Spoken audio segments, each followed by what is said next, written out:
నానా సంక్రాంతికి 3 రోజులు సెలవులు ఇచ్చారు, ఊరొద్దాం అనుకుంటున్నాను. అవునా నాన్న, వచ్చే బేగా ఓ వారం సరదాగా గడిపేళ్దు. సరే నాన్న. రేమస్తాను, రేపు మా అబ్బాయి వస్తున్నాడు. వాడికి మూలుగులంటే చాలా ఇష్టం.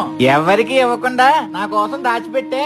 ఇదిగో బాబురావు, ఈ చొక్కా గుట్ట తీసుకుని మా వాడికో చొక్కా కుట్టవయ్యా. పాత మోడల్లో కుట్టకు, పాత మనిషిలాగా. కొత్త మోడల్లో కుడితే హీరోలా ఉండాలి. సత్యవతి, ఇదిగో చేపలు తీసుకొచ్చాను.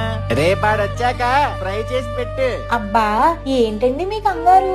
వాడు ఉన్నప్పుడు ఒక్క మాట కూడా సరిగ్గా మాట్లాడరు. అవన్నీ ఎందుకు, నువ్వు ముందు ఈ చేపల ఫ్రై సంగతి చూడు.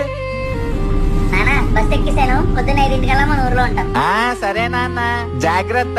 ఏరా నాన్న, నీకు బస్ ఎక్కితే వామిటింగ్ అవుతుంది కదా, విండో సీటే దొరికిందా? నానా పిండ పక్కన ఉన్నాను. సరే సరే, జాగ్రత్త అయ్యా. ఏరా, భోజనానికి ఎక్కడైనా బస్సు ఆగితే మర్చిపోకుండా భోజనం చేయి. బస్సు దిగినప్పుడు ఆ నెంబర్లు అవి గుర్తు పెట్టుకో, మళ్ళీ బస్సు మారిపోగలవు. నానా నాకు తెలుసు నాన్న. చలి బాగా ఉంది, దుప్పటి కప్పుకుంట్రా. జాగ్రత్త. సరే నాన్న. అయ్యో 3 అయిపోయింది, మళ్ళీ బిడ్డ త్వరగా వస్తే ఇబ్బంది పడతాడు. వచ్చావా? ఇలా ఇవ్వు. పర్లేదు నాన్న. ఇవ్వు. ఏ పులి, నన్ను పట్టుకో నాన్న, పడిపోగలవు.